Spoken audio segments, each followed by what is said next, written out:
Hey guys, Fred Wellman with the MeidasTouch Network, host of On Democracy with FP Wellman. Wow, big political news today as the GOP prepares for their first debate next week.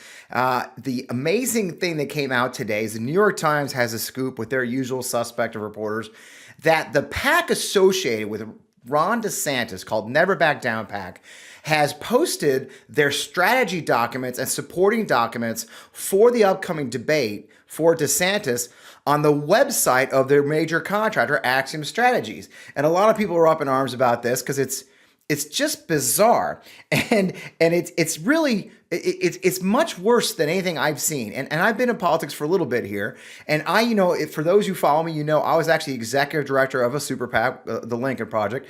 In addition, I've also been a senior advisor to congressional and Senate campaigns and others. So I've been on both sides of the PAC and campaign situation, and so I thought I'd give you some perspective and talk about this. So I'm going to go. Let's do the three things in this video. We're going to talk about why the PAC did this. So you understand why they would do something like this, like post this stuff on the web. We're going to talk about what's in this data dump, and then finally, just how bad is this really? Okay, those are the big three things I want to touch on. So let's start off with, why did the PAC do this? Why did Never Back Down put a bunch of strategy documents for Ron DeSantis' campaign on the web? And it goes down to when the laws were changed, essentially allowing PACs to be created. And the idea was we would limit campaign donations so that big donors could dominate campaigns. Like all these good intentions, they went sideways. So an individual donor can only give $3,300 in the primary and in the general twice, right, to a candidate. That's all you can give. And the idea is to limit how much people can do. Well, the loophole is that candidates can create, or someone create for them, an affiliated super PAC or PAC, political action committee, that supports the campaign. Now, the two are not allowed to coordinate, and the PAC can get unlimited money. And so what Ron DeSantis did was, when he decided to run for president, he can't use money he raised for his gubernatorial campaign in a presidential campaign. So he transferred $85 million that he had in his state campaign committee to the Never Back Down PAC. That was the seed money for this giant PAC. On top of that, about like 7 major donors gave them millions of dollars. And they put a guy in charge named Jeff Rowe. He's the senior strategist. You can look up some articles about Jeff Rowe. He's become the big political consultant for the Republicans. And he's built a company underneath Axiom Strategies that does like everything there is to be on a campaign. And his company is really running Never Back Down PAC. So the DeSantis campaign has been increasingly shifting stuff over to the PAC as the campaign itself struggles to raise money. If you've been following the campaign, DeSantis is having a hard time raising money from small dollar donors into the actual campaign accounts. They've laid off a third of their employees. They've cut back on ad buys. They've reset their strategy. I lost track. It's been a few times, but so what they've been doing is relying on the PAC to do more. And the PAC's got a ton of money, but they're spending a ton of money. They spent, $18 million. $18 million went directly to Jeff Rowe's companies. That in this last cycle, I think last 6 months, they've spent $34 million total of that 82 that Ron gave them and others. They're spending ungodly amounts of money. And a lot of the stuff that would normally be campaign stuff is going to the PAC. And it's kind of raising some eyebrows anyways. For example, you may have seen Ron DeSantis has been on a bus tour of Iowa on the Never Back Down bus. That's not his campaign bus. He's a guest on the PAC's bus tour. Get it? But no coordination is occurring. I'm sure they're not coordinating between the two campaigns while he sits on their bus. But they've also paid for canvassers, people to march in parades. There was a bit of a story where a bunch of people showed up for a parade who were clearly from out of state, had been paid to be there, not volunteers, but paid. They're doing strategy work that would normally be part of the campaign. And that's where these memos come in. Look, so this is the way it works. What a campaign, a PAC will do is they can't coordinate, is the PAC will do things and they'll post them publicly for everyone to see. And the way, I'll be honest with you, usually the public stuff is, for example, maybe they'll create a photo page with all these high-res photos of the campaign, or B-roll, video they've taped at events that is public, so the campaign can grab those and use them for commercials and videos. That's not unusual. You may even see polling, like they'll post polls. Now, for stuff they really want to make public but quiet, they'll use a very difficult URL. It'll be an obscure corner of the internet, right? Look, anybody knows, if you ever use the internet, you've posted stuff on a website, you could put stuff on a website that no one will ever find, even with Google, right? It's not registered in Google. It's a 900 character freaking URL, right? And then somehow what will happen is the campaign will magically find this public information that just they will see. It's a ton of loopholes. It's unethical as hell, but that is the system. But that's not what Axiom did. Axiom posted, there's a screenshot, Axiom literally posted these documents in their news page of their website. So you can see on this page, it's got, here's our morning podcast, here's our CEO on a TV show, here's New Hampshire's polling, here's what all the different candidates are going to use against Ron DeSantis, here's our strategy memo. Oh, by the way, here's the update. I mean, I've never seen anything like it. And I haven't talked to a political operative today who's not like, what the hell? I mean, no one can believe they posted these documents to the news feed of their chief strategist consulting firm.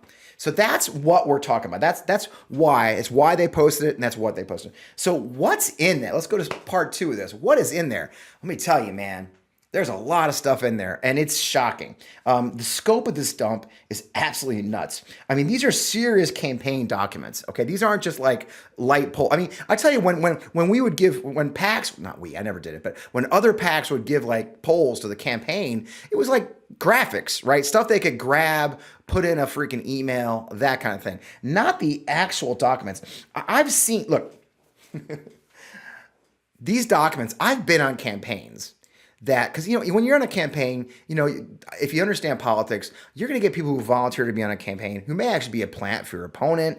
You may get consultants who have multiple clients and could use information from one campaign for another campaign. Let's say you got 2 congressional campaigns in the same state. Polling for one district could very well help someone in another district. So campaigns are very careful about what information they distribute, even amongst themselves. And I got to tell you, I've been on campaigns and I never saw some of the documents in this dump on the public web of their consulting firm. I'm not kidding. I mean, some of them, like, for example, one of the big ones is a company called WPA Intelligence. They did all their Iowa analytics. Highly guarded information. Like, if you look at this is the back end data that used for analyzing the Iowa caucuses, showing that there'd be 200,000 plus people actually showing up at this point, showing the 8-point gap between Trump and DeSantis. I mean, this is really high end data that's now out there on the web. They also have I think just 7 or 8 documents that are 12 or more page memos that lay out how each of the other candidates will attack Ron DeSantis based on their previous statements. Here's Vivek Ramaswamy's one, where he talked. What they do is, the way the researchers do this, they'll go through these other candidates' public announcements and stuff they've said, go through their website, if they've done an embassy, interview on MSNBC, what they said about Ron DeSantis, and they put all that, and that gives you a really good idea of what attacks you should expect in a debate. We did this in our Georgia debate where we knew exactly what Marjorie Taylor Greene would hit us on, and we were well prepared. So this is standard stuff, but all of them are in there, which is really crazy, right? And so it's really a lot of data. Then on top of that, there's the New Hampshire polling data, with more than 400 pages of data to include the actual question document. This is highly guarded campaign information that's on the public web, right? I got to tell you, WPA Intel must be absolutely freaking out right now. I mean, I can imagine the CEO of that company seeing his company's proprietary work out on the web for anyone to see. It's nuts. I just don't believe in my heart they approved that. And then the big one that's been getting a lot of news, and what's interesting is there's a 2-page overarching strategy memo for the debate. This is written by High-End. I wouldn't be surprised myself if Jeff Rowe himself put his fingerprints on this document. It's a memo to who it may concern, right? And here's a screenshot of the memo itself. And this memo, interestingly enough, when the New York Times reached out, so the New York Times was tipped off to this data dump, and they called the DeSantis PAC and said, "Hey, did you plan to put this out? Let's get a comment from you." And one, they didn't comment, and two, they immediately deleted at least just this strategy memo. But as of a few minutes ago, everything else is still on Axiom Strategy's website out there for you to see. Download it yourself. I downloaded all of them myself. Trees are a renewable resource, but not an unlimited resource. I mean, honestly, trees don't actually grow on trees, right? So everyday companies are clear cutting forests just to produce toilet paper. Trees and wood are amazing resources, but doesn't make sense to use them for a product we only use once and flush away. Those trees deserve better. That's why Real Paper uses bamboo to make their sustainable toilet paper. Not only does bamboo grow incredibly fast, because it's a grass, it can be cut, harvested over and over again, just like the grass in your lawn. So when you use Real, it doesn't feel like you're sacrificing trees or, look, I'm a tree hugger. I admit it freely. If you guys follow me, I hike every day. I'm out in the woods. And to know we're cutting down these beautiful trees for toilet paper, it just doesn't make sense. So Real, in a lot of ways, feels like an upgrade to me for my heart. It's always shipped free to my door. It's plastic-free shipping packaging. Again, it can schedule it. I can schedule it right on the line. Subscription goes exactly where I need it, when I need it. I never have to worry about forgetting to buy anything at the store. Real is partnered with One Tree Planted. So with every box of Real that you buy, they're funding like reforestation efforts. And if you've ever hiked to one of those places where they're putting new trees in, it's beautiful to see, and it needs money. So unlike other TP that cuts down trees, Real is actually helping organizations to replant our forests and to grow our trees back. So look, Real Paper is available in easy, hassle-free subscriptions for an online purchase or a one-time purchase on their website. All orders are conveniently delivered to your doorstep with free shipping, 100% recyclable, plastic-free packaging. So if you head to Real Paper, I want you to go to realpaper.com/Fred. You sign up for subscription using my code Fred. You're going to get 30% off your first order and free shipping. So that's Real Paper, RealPaper.com/Fred, or enter promo code Fred to get that 30% off your first order and free shipping. So let's make a change for good this year, right? Switch to Real Paper. Real is paper for the planet, and we're thrilled to have them a sponsor for this show. But the strategy memo is not. But luckily, the New York Times, they scooped it up, so you can still get the memo on the New York Times website. There's three. This goes into there's several elements to it that I want to talk about. One is the whole thing's based. It's literally called the orchestra pit strategy, and this is based on something Roger Ailes used to say. If you know him, he's the former, president of Fox News, and his theory. And by the way, here's the memo. In the memo, he talks about the Roger Ailes orchestra pit theory. Is that here it is. I'll just read it. It's my orchestra pit theory of politics. You have two guys on stage, and one guy says, "I have a solution to the Middle East problem," and the other guy falls in the orchestra pit.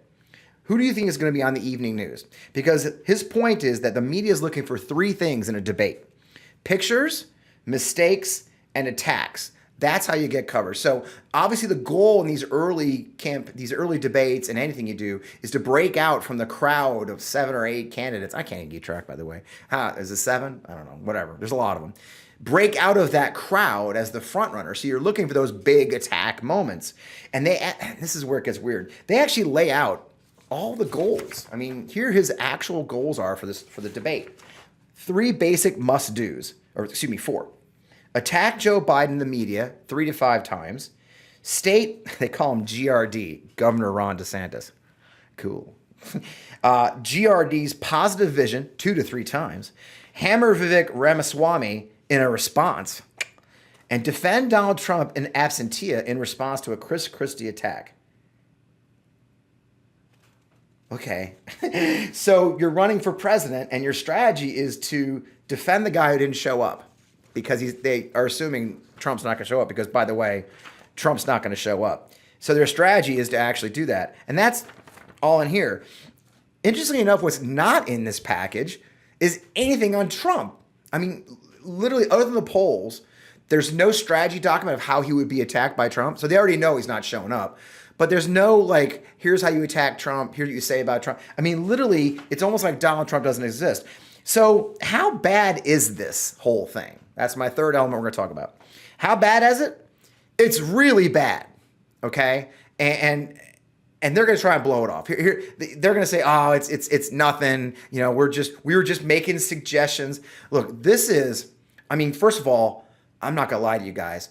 The work that's represented by these documents that are now on the internet, it's millions of dollars of work. I would not be surprised that when the FEC report comes out, you're going to see that this research, this polling, cost them upwards of $1 million plus or more dollars. Because I mean, there's a lot of research. So they just released millions of dollars of research out into the wild. They literally gave their plan to all their. This is literally like if we posted the D-Day invasion plan in the New York Times in 1945. In 1944, June 6th. Like, so on June 5th, we actually look, oh, by the way, here's our plan for June 6th. They gave their plan to their opponents. Vivek Ramaswamy has been all over the news all day today. The funniest part, using the actual talking points that are in the memo. That's my favorite part. So this is really bad strategy. On top of that, it's just bad strategy. I mean, it's not even a good, the punch on the whole thing is the stuff in there is not great. I mean, defend Trump. I mean, that's the big thing. Pick on Vivek Ramaswamy, but nobody else. My favorite ones, invoke personal story. Something touching and emotional. Okay. I mean, it's like they're freaking coaching a robot. I mean, it's almost, I think Tim Miller said on MSNBC today, it's so condescending too of the guy they're supposedly supporting. It's just like, be human, don't be a dick. It's really not great strategy. And then they might as well say, don't be a robot. And there's a strategy based, here's the thing about the whole thing. This is a strategy based on Trump going to jail and not being on the ballot. None of the things in this memo say that Donald J. Trump's going to be their competition. Does that make sense? And something you've seen me say if you watch the show is that none of these guys, except maybe Chris Christie and Will Hurd, are actually running to beat Donald Trump. They're running to succeed Donald Trump. The goal of these MAGA presidential candidates right now is to take over the MAGA movement. Ron DeSantis really believes that he is the heir apparent of the MAGA movement and that he shall take it forward. His whole strategy, and this goes for Nikki, this goes for Vivek, this goes for, Tim Scott, their whole strategy is to succeed Donald Trump when he either has a massive heart attack or goes to jail. And that's what you're seeing in these We've all said this, but this document dump clearly shows they all would say it. Defend Donald Trump. He's the front runner by sometimes as much as 20 points, 30 points. It's insane. The last thing this really shows, or last two things, is just massive incompetence. Jeff Rowe and Action Strategies have become the number one Republican strategy firm. If you may not know his history, there's a long one.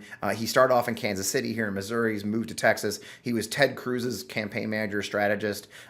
His biggest recent victory that really put him on the map was Glenn Youngkin's come from behind victory in Virginia. That was all Jeff Rowe. Hence, by the way, why Ron DeSantis is wearing a fleece vest in Iowa when it's 90 degrees, because fleece vest is like a signature thing now, just like Glenn Youngkin. So he's become a power player. There's been a number of stories. Washington posted a story about him recently about how he is the big power player of strategy. His company, literally his actual company, his main company, just published a client's entire strategy for debate. The polling for the two first states, for Iowa and New Hampshire, he literally just published client information publicly. Now that's the last part. It is client information. At a minimum, this is incredibly unethical. The amount of work they're doing for the campaign with they're not even pretending to have a separation between the PAC and the campaign. The data they've researched and they're putting into it, and then hopefully hid it somewhere. I believe, and this is my opinion is that this stuff was meant to be hidden somewhere, more difficult to find, and someone had actually posted it right on their news feed, probably by accident. Pick the wrong URL.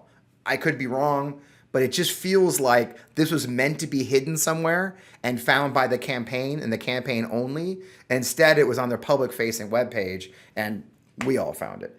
It shows you that. It also shows, let's be honest, like on that line, a real kind of borderline, almost illegal. Now, if you understand how the FEC rules work, they'll probably roll in 3 years from now, investigate this, and fine them a whopping like $5,000. I mean, honestly, the whole system's broken. There's almost no punishment whatsoever. Nobody goes to jail for these things. It's a minor inconvenience at best. The rules are meant to be broken. But Jeff Rowe really has to answer for this. I think Axiom really has to answer. And I haven't seen a statement from them. By the time the video comes out, they may have said something. But I kind of wanted you guys to walk through. So in conclusion, this is a big deal. It's embarrassing. It's a huge miss. It's just another example of how the DeSantis campaign as a whole is just imploding with incompetence. We know it. We see it. This is yet another example for the world to see of the incompetence. They just handed his opponents a gift, just a gift of information that they can use against him. Now, if DeSantis goes on stage next week and uses this strategy, they're going to call him out. The first thing Chris is going to say is, hey, Ronnie, are you going to attack me for, I mean, I would no shit read the memo if they allow papers on up there on the stage. I don't know if they will. But that's what they've done. They haven't just hurt their candidate. I mean, this may be like a death knell kind of thing. I wouldn't be surprised. This is bad. So there you have it. Perspective from both a PAC guy and a campaign guy.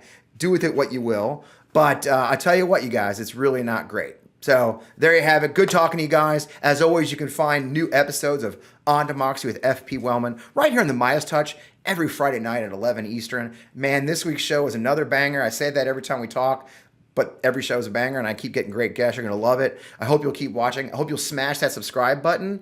I hope you'll also put alerts on for videos that come from Fred Wellman. I'd love to see more of you. I'll check the comments. Keep up the fight. Meidas Mighty, we're in this to win this. Thanks. Hey Meidas Mighty, love this report? Continue the conversation by following us on Instagram at MeidasTouch to keep up with the most important news of the day. What are you waiting for? Follow us now.